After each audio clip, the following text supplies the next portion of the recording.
वलक़द यस्सरना अल-क़ुरआन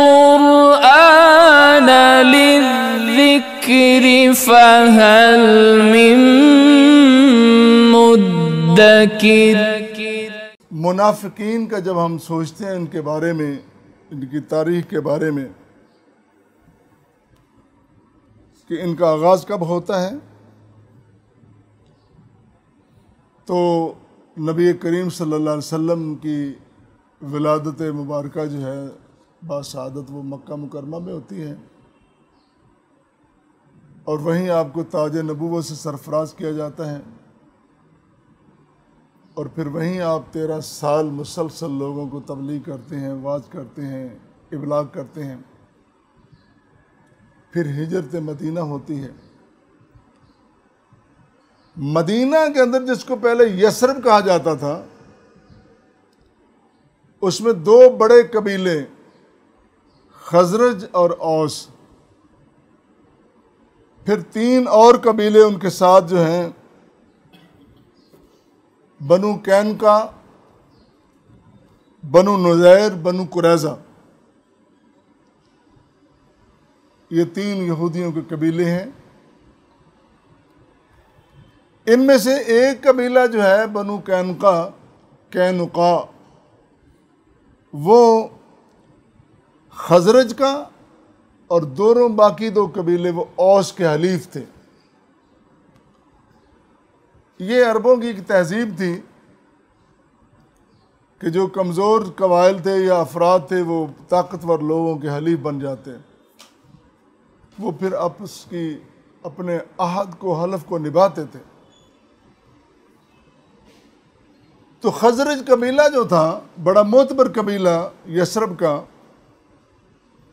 उस कबीले का एक शख्स जिसको अब्दुल्ला बिन उबई कहते हैं, वो सरदार था, बल्कि दोनों कबीले उसको सरदार मानते थे। बाकी 3 कबीले तो उसके साथ जुड़े, यानी 5 कबीलों का वो सरदार था। और अब लोग इस बात पे तैयार हो गए थे कि इसको हम बाकायदा बादशाह बना लें, ताजे बादशाह इसके सर पे सजा दें और इसको अपना सरदार बना लें।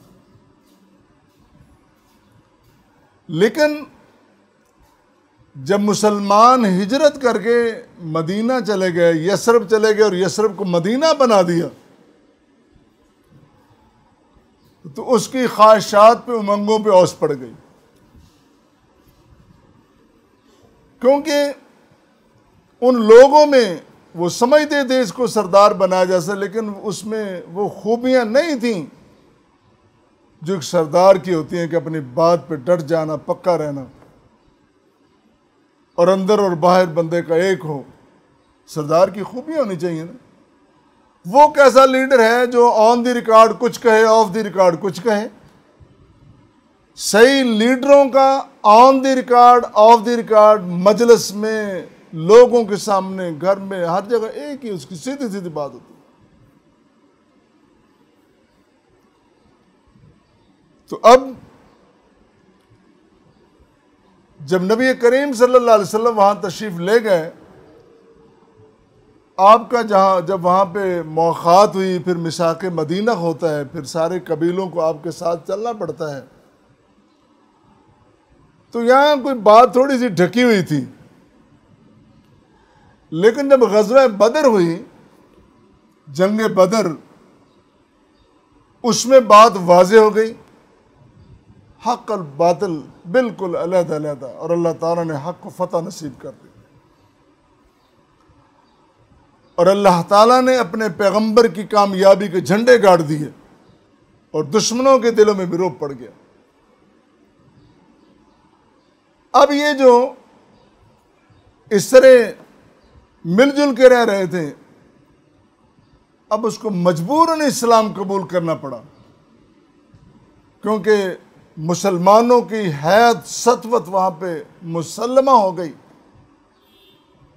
वो ज़ाहिरन मुसलमान हो गया, उसने इस्लाम की खलत फ़ाखरा तो पहन ली, लेकिन अंदर से वो दुश्मन और मुनाफिक रहा। फिर उसकी बाकायदा चालों का आगाज़ होता है और हर कदम उसकी मक्कारी और चाल होती है।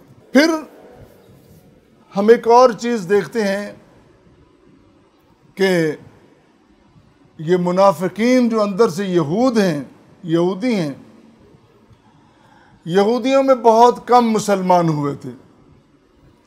एक नामवर मुसलमान जो यहूदियों में होता है वो अब्दुल्ला बिन सलाम रदियल्लाहु ताला अन्हु, बड़े आलिम थे और उन्होंने हकीकत को तस्लीम कर लिया। और मुर्रखीन कहते हैं कि तकरीबन 10 यहूदी होंगे जो मुसलमान हुए होंगे, वरना सारे साजिशों में लगे रहे। उस वक्त से लेकर आज तक अपनी साजिशों में लगे हुए इस्लाम के खिलाफ। तो अब्दुल्ला बिन उबई जो हर वक्त अपनी साजिशों में मसरूफ रहता है, उसका हर वक्त, हर लम्हा, हर कदम मुसलमानों के खिलाफ, इस्लाम के खिलाफ उठता है। तो 5 हिजरी में एक गज़वा होता है, गज़वा मुरीसी या मुरैसी उसको कहते हैं, और दूसरा नाम उसका बनु मुस्तलक भी है। उसमें इत्तिफाक हुआ, सुए इत्तिफाक इसको कह लें, कि 2 आदमी आपस में लड़ पड़ते हैं, एक अंसारी एक मुहाजिर। और जब लड़ते हैं तो दोनों ही अपने अपने ग्रोहों को पुकारते हैं मदद के लिए, अंसारी अंसार को और मुहाजिर मुहाजिरों को, कि मेरी मदद को पहुंचो। ये एक इत्तेफाक होता है, हादसा होता है। ये जब इस मंदिर को देखता है तो ये कहता है ये कैसे लोग हैं, ये मुहाजिर, हमने इनको अपनी ज़मीनें दी, जगह दी, इनको इज्जत दी, सर पे बिठाया, और आज हमारा ही खाकर गुलगुपाड़ा करते हैं और हमारे ऊपर ये लपकते हैं। हम जब मदीना वापस जाएंगे तो इनको मदीना से निकाल देंगे।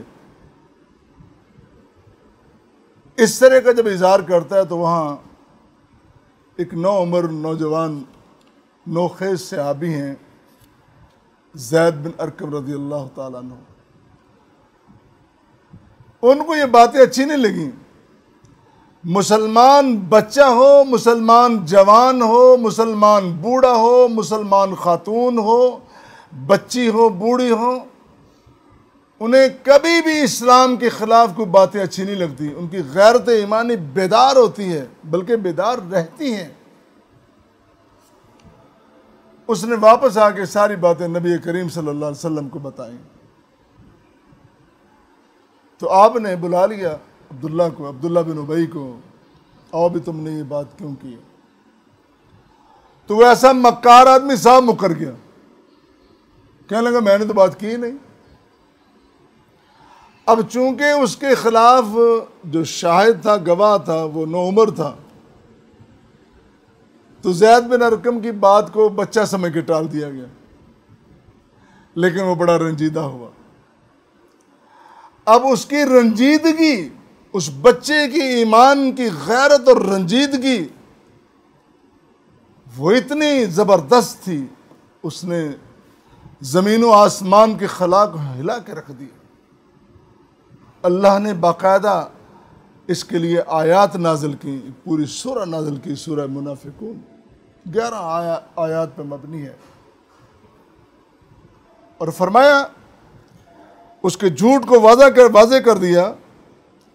ये जो लोग कहते थे यक़ूलून लइन रजाना इलल मदीनति लयुख़रिजन्नल आज़्ज़ु मिनहल अज़ल, ये जो कह रहे थे कि जब हम मदीना मुनव्वरा में जाएंगे तो मुअज़्ज़ज़ लोग, अज़ल गैर मुअज़्ज़ज़ को कहते हैं। मैं वो लफ्ज़ नहीं बोलना चाहता, मेरी ज़ुबान इजाज़त नहीं देती कि जो उसने लफ्ज़ बोले मुसलमानों से मुताल्लिक, हम इनको निकाल बाहर करेंगे, इनकी हैसियत क्या है। उस वक्त तुम ये कह रहे थे और तुम्हें पता नहीं, ये इज्जतें तुम्हारे पास नहीं है। वलिल्लाहिल इज्जत वलिरसूलिही वलिलमुमिनीन, ये तमाम तर इज्जतें अल्लाह के लिए हैं और अल्लाह ताला अपने रसूल को, अपने बंदों को, अपने मुसलमानों को इज्जतें अता करता है। तेरी क्या मजाल कि तू इस तरह की बातें कर। तो उसकी मुनाफिकत खुल के सामने आ गई। यहाँ एक और बात भी होती है, जब ये मंजर होता है तो हज़रत उमर बिन ख़त्ताब रज़ियल्लाहु ताला अन्हु, जो हमेशा से बड़े गयूर रहे हैं, उन्होंने कहा आका मुझे इजाज़त दे दी, मैं इसका सर कलम कर दूँ। अल्लाह अकबर। तो आप मसलहतन, मुफस्सिरीन ने लिखा कि आप मसलहतन खामोश रहे। आपने फरमाया कि इसको कत्ल नहीं करना, इसलिए कि इसने ज़ाहिरी तौर पर मुसलमानों का लिबादा ओढ़ रखा है, इसने ज़ाहिरी तौर पर इस्लाम कबूल कर रखा है। अगर हम इसको कत्ल करेंगे तो दुनिया हमारे बारे में कहेगी कि अपने साथियों को मोहम्मद मुस्तफ़ा कत्ल कर रहे हैं सल्लल्लाहु अलैहि वसल्लम। ये आपकी मसले थी। तो उस वक्त ये सारी उनकी तबाहकारियों का आगाज़ होता है और मुनाफिकीन यहूद फसाद फैलाने में, तबाहकारियाँ फैलाने में कमर बस्ता रहते हैं। एक तो इस सारे सिलसिले में अब्दुल्ला बिन उबई का बड़ा किरदार है, और दूसरा बड़ा किरदार जो है तारीख़ इस्लामी में, तारीख़ इंसानी में, वो अब्दुल्ला बिन सबा का है। मैं चंद जुमले उसके बारे में भी अर्ज़ करूँगा। ये बंदा असलन नस्लन यहूदी था, लेकिन सिर्फ इसने लिबादा ओढ़ रखा था इस्लाम का, मुसलमान नहीं था। लेकिन बड़ा चालाक, बड़ा अय्यार, बड़ा लसान, बड़ी गुफ्तगू करने वाला और बड़ी बातें बनाने वाला था। इसने मुसलमानों में शामिल होकर, अब कोई बंदा ये भी कह सकता कि एक बंदा इतना बड़ा काम कैसे कर गया। भाई शैतान जो है वो अगर किसी रूप में भी आ जाए तो अपना काम तो करता है। शैतान को अल्लाह ताला ने बड़ी ढील रखी है। जिस तरह शैतान को अल्लाह ने ढील दे रखी है, उसके चेलों को भी अल्लाह ताला ने ढील दे रखी है।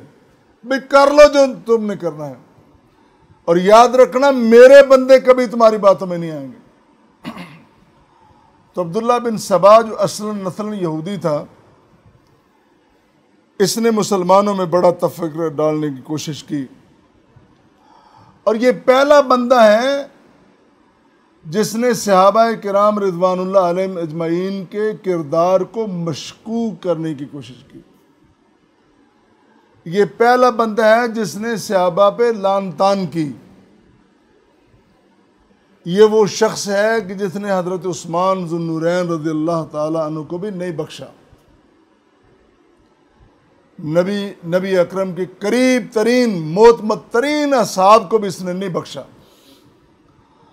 और इसके अकायद इतने गंदे थे, ये कहता था कि हज़रत अली रज़ियल्लाहु ताला अन्हु ये सिर्फ शहाबी नहीं, ये सिर्फ खलीफा नहीं, बल्कि ये खुदा हैं। बल्कि इसको जब तलब किया गया तो इसने हज़रत अली के सामने कहा कि आप खुदा हैं और मैं खलीफा हूँ। तो हज़रत अली रज़ियल्लाहु ताला अन्हु ने चाहा कि मैं इसके कत्ल की सज़ा ऐलान कर दूँ, इसको कत्ल कर दूँ, लेकिन मसलतन इसको नहीं किया गया। वो बड़े लोग थे, वो बेहतर समझते थे। फिर इसको मदाइन में, इलाका बदर कर दिया गया, मदाइन में भेज दिया गया। लेकिन वहाँ जाकर भी इसकी साजिशें उसी तरह चलती रहीं, और बदकिस्मती के साथ आज भी रूए ज़मीन पर ऐसा तबका मौजूद है जो हज़रत अली को खुदा समझते हैं। अहले हदीस, अहले सुन्नत, अहले तशय्यो इनसे बरात का इज़हार करते हैं कि इनके साथ हमारा ताल्लुक़ नहीं है, लेकिन फिर भी ऐसे लोग मौजूद हैं जो हज़रत अली को खुदा कहते हैं। बड़े बदअकीदा लोग हैं। तो उस शख्स ने इस कदर फसाद फैलाया, इस कदर तबाहकारियाँ पैदा की कि मुसलमानों में ऐसी तफरीक डाली कि जिस तफरीक की बुनियाद पर आगे जाके मुसलमानों में बाकायदा जंगें भी होती हैं। और यही वो शख्स है कि वहदत मुस्लिमा को तार तार करके उनमें कबाइल की जंग को शुरू करता है और कबाइल के रंग को हवा देता है।